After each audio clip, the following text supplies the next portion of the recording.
सब लोग हैरान हैं, ये दुल्हन की कैसी एंट्री हो रहा है आलम साहब। मैं बताती हूँ, आपको यहाँ से चले जाना चाहिए ठीक से वीडियो बनाओ क्योंकि अब ये शादी तो नहीं होने वाली। इस्लाम खत्म हो गया, घी से भी और मेरे दिल से। ये पूरी फैमिली झूठी। ना सबक काफी हो। और यहाँ से चली जाए। पापा हेलो फ्रेंड, शाइस्ता बेगम ने बड़ी चालाकी से शॉपिंग के पैसे ईमान के कार्ड से पे करवाए थे क्योंकि ये इनकी प्लानिंग में शामिल था और ईमान ने भी वो पैसे पे तो कर दिए थे, मगर वो नहीं जानती थी कि ये शाइस्ता बेगम की एक चाल थी। इसीलिए जब ईमान को शाइस्ता बेगम की तरफ से पैसों का कोई मैसेज नहीं मिलता तो वो परेशान हो जाती है क्योंकि ये बात इसके बाबा के इल्म में भी नहीं थी। इसीलिए इसे यही हल नज़र आता है कि वो जैन को कॉल करके इन पैसों के लौटाने के बारे में बात करे ताकि वो अपनी माँ से वो पैसे जल्दी लौटाने को कहे। जब वो जैन को कॉल करती है और उन पैसों का जिक्र करती है जो इसकी माँ ने शॉपिंग के लिए इससे उधार लिए थे, तो जैन जो पहले ही अपनी जॉब की ख़त्म होने की वजह से परेशान था और किसी से जिक्र भी नहीं कर सकता था क्योंकि इसकी माँ ने ख़ास तौर पर ताकीद की थी कि वो इस बारे में ईमान से तो बिल्कुल भी जिक्र नहीं करेगा कि कहीं ईमान परेशान ना हो जाए। इसलिए डायरेक्ट पैसों की बात करने पर जैन चिढ़ गया था और इसने ईमान से नाराज़गी का इजहार भी किया था कि इसे इसका हाल चाल पूछने के बजाय अपने पैसों की पड़ी थी। क्या हुआ अगर इसकी माँ ने इनके पैसों से शॉपिंग कर ली? उन्होंने भी तो इसकी शादी के लिए कितना पैसा खर्च किया है।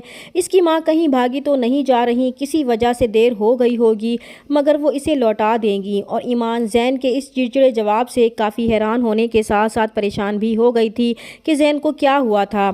और फिर इसके फ़ोन बंद करने पर इसे अपनी गलती महसूस हुई थी कि इसे भी तो इसके हाल चाल के बारे में पूछना चाहिए था। दूसरी तरफ जमील ने आखिर आलम साहब को मना ही लिया था कि वो ये मकान बेचकर ईमान के ससुराल वालों की डिमांड पूरी कर सकते हैं। इसीलिए लोन ना मिलने पर आलम साहब ने भी ये घर बेचने का फ़ैसला कर लिया था और ये सारी बातें उन्होंने ईमान से छुपाई थी। जमील का छोटा भाई भी आलम साहब के लोन लेने के बारे में जान चुका था। इसे अच्छी तरह समझ आ चुका था कि जमील जो आजकल अपने ससुराल बहुत ज़्यादा आने जाने लगा है, ज़रूर इसमें कोई गड़बड़ है, वरना आलम साहब को लोन लेने की क्या ज़रूरत थी। जबकि ये सारी बातें सालार जानता था क्योंकि आलम साहब ने इसे अपने दोस्त होने के नाते ये सारी बातें बताई थीं और इसे भी मना किया था कि वो ईमान से इस बारे में कोई जिक्र नहीं करेगा, जबकि सालार इन्हें समझाएगा कि वो गलत कर रहे हैं। इन सब बातों का इल्म ईमान को होना चाहिए क्योंकि ये इसके ससुराल का मामला है। अगर इसे बाद में ये सब पता चला तो वो बहुत नाराज़ होगी, तो वो इसकी कोई बात सुनने के बजाय इसे बताएंगे कि उन्होंने इस मसले का हल भी ढूंढ लिया है।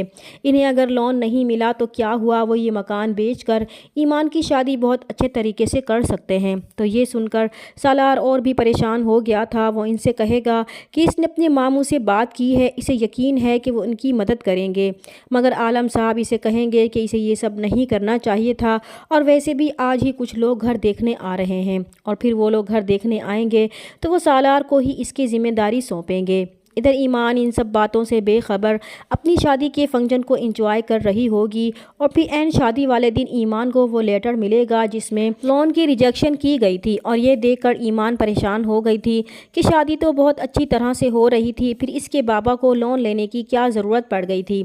इसलिए वो ये मालूम करने के लिए सालार को बुलाएगी और इससे पूछेगी क्योंकि वो अच्छी तरह जानती थी कि कुछ दिन पहले ही वो कुछ लोगों को इनका घर दिखा रहा था। ज़रूर कोई ऐसी बात है जो इसके बाबा इससे छुपा रहे थे। तब सालार इसे बताएगा कि इसके ससुराल वालों ने 90 लाख सलामी देने की डिमांड की है। इसी वजह से आलम साहब ने लोन लेने के लिए अप्लाई किया था और इस रिजेक्शन के बाद उन्होंने अपना घर बेचने का फ़ैसला किया है ताकि वो 90 लाख रुपए अदा कर सकें। तो ये जानकर तो ईमान के होश ही उड़ जाएंगे कि जैन के घर वाले इतने घटिया निकलेंगे। इसलिए वो फ़ौरन इसी शादी के जोड़े में अकेली ही हाल में पहुँच जाएगी। तो इसे यूँ अकेले आता देखकर इसके ससुराल वालों के साथ साथ इसकी बहनें भी परेशान हो जाएंगी क्योंकि इसके तेवर कुछ अच्छे नहीं लग रहे थे। तब ईमान उनसे कहेगी कि आप सब लोग हैरान हैं कि ये दुल्हन की कैसी एंट्री है, ना फूल निछावर हुए, ना सहेलियां साथ में हैं और ना ही बहनें। तब जैन के वालिद आलम साहब से कहेंगे कि ये सब क्या हो रहा है। तब ईमान इनसे कहेगी कि वो बताती है कि क्या हुआ है। फिर वो उनसे कहेगी कि इन सबको यहाँ से चले जाना चाहिए क्योंकि ये शादी अब नहीं होने वाली। इधर जमील जो बहुत खुश था कि बहुत जल्द पैसे इसके हाथ में आने वाले हैं, वो इस सारे तमाशे की वीडियो अपने दोस्त से बनवाएगा ताकि वो पूरी दुनिया के सामने अपनी ससुर की इज़्ज़त का तमाशा बना सके। और शाइस्ता बेगम को जिस लम्हे का शिद्दत से इंतज़ार था वो आ चुका था। وہ اپنی چال میں کامیاب ہو گئی تھیں، جبکہ عالم صاحب ایمان کی یہ باتیں سن کر پریشان ہو جائیں گے۔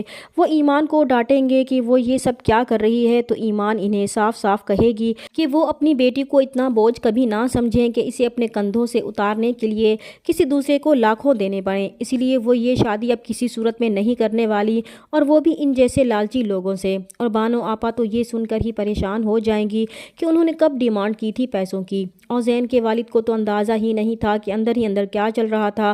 وہ تو سمجھ رہے تھے کہ ایمان نے ان کی بے عزتی کی ہے، اور پھر گھر جا کر بانو آپا شائستہ بیگم سے کہیں گی کہ یہ سب انہی کا کیا دھرا ہے، تو وہ بھی ڈٹائی سے کہیں گی کہ انہیں نیچا دکھانے کے لیے انہیں زین کی خوشیوں کو داؤ پر لگانا پڑا تھا۔ انہیں امید ہے کہ ان کے لیے یہ سبق کافی ہوگا، آئندہ وہ ان کی مرضی کے خلاف کچھ بھی کرنے سے پہلے 100 بار سوچیں گی۔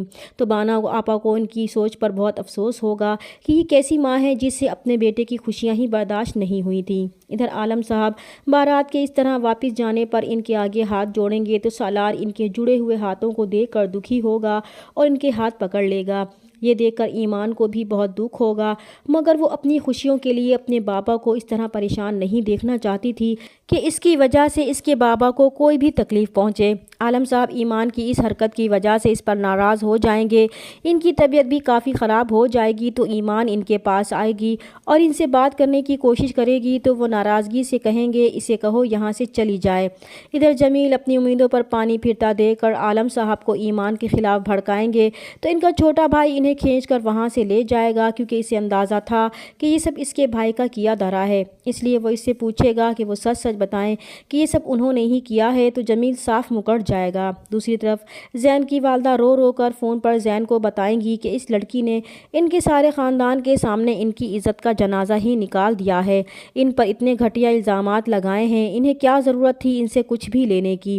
اور زین یہ سب سن کر بالکل ٹوٹ جائے گا کہ سب ختم ہو گیا، اب تو یہ سلسلہ ہی ختم ہو گیا، اس کی زندگی سے بھی اور اس کے دل سے بھی۔ اسے یقین نہیں آ رہا تھا کہ ایمان ایسا بھی کر سکتی ہے۔ ادھر ایمان زین کی اصلیت سامنے آنے پر بے حد غصے میں تھی، وہ اپنی بھڑاس نکالنے کے لیے زین کو فون کرے گی کہ وہ بھی جھوٹا ہے، اس کا پورا خاندان بھی جھوٹا ہے، تو زین بھی اسے کہے گا کہ جھوٹی تو وہ ہے، اور ویسے بھی اب اس کے دل میں اس کے لیے کچھ نہیں بچا۔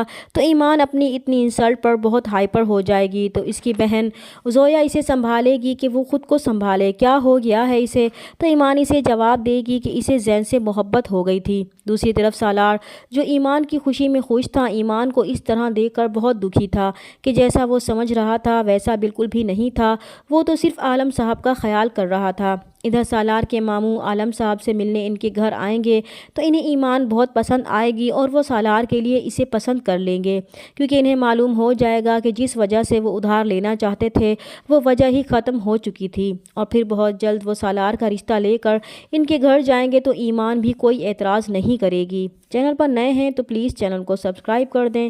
ملتے ہیں نیکسٹ ویڈیو میں، تب تک کے لیے اللہ حافظ۔